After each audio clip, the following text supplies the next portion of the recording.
We do understand that the President assented to the bill that repeals UNRA as an authority, and it's supposed to be going to the Ministry of Works as a department. I just wanted to know, as Minister of Works, who is in charge? What are you doing about this? How far with the transition process? The ministry has been having engagements with UNRA, the UNRA leadership, the UNRA board, and of course with the workers. The minister has had engagements with them. Administration has had engagements with the workers to work out so many things behind the scenes before the merger fully came into play. So yes, we are ready, and there is a process of handing over.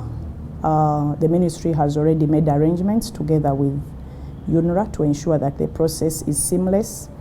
The permanent secretary is currently signing some letters to ensure that some workers get, some of the staff in UNRA get permanent contracts as the process for recruitment goes on. And of course also letters of termination for those who are not going to be able to come into the Ministry of Works and Transport. There are at least 1,000 people who are going to be affected by this merging process. What will these 1,000 people do, or where are you going to place them? Jobs that are being merged, the offices that are being merged, one are the projects. There are those engineers who've been managing different projects.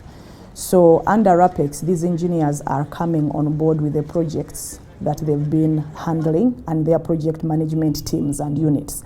They are coming with those projects such that they continue managing their projects. But as I said, when you look at the salaries of government for scientists and the salaries for UNRA, the gap is big. So at the end of the day, these engineers are going to be given opportunity to apply for the jobs that they are being offered, and they have to either accept them or refuse them. It's not a must that they are going to be forced to come into the ministry. They have to accept by themselves that. What if some of these engineers you're talking about going to the Ministry of Works actually decide that you're giving them a raw deal and they're not ready to work for smaller amounts of money that you give out as salaries? UNRA was a government creation. Coming back into the ministry does not stop any project from continuing. Actually, there are so many projects that they have at different stages, and these projects are going to continue. There is no project that is going to stop. UNRA had an understanding with funders like World Bank, African Development Bank, JICA, and the rest. And there are some contracts that are already existing, that where UNRA was the major face that signed these contracts with these funders. How will you manage this?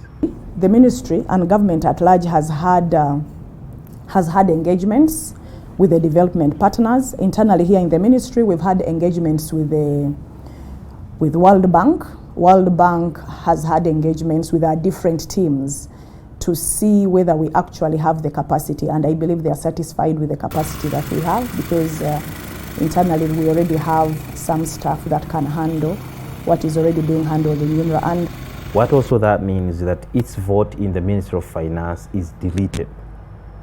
Will these workers of UNRA, as you arrange to pay them off, continue receiving salaries?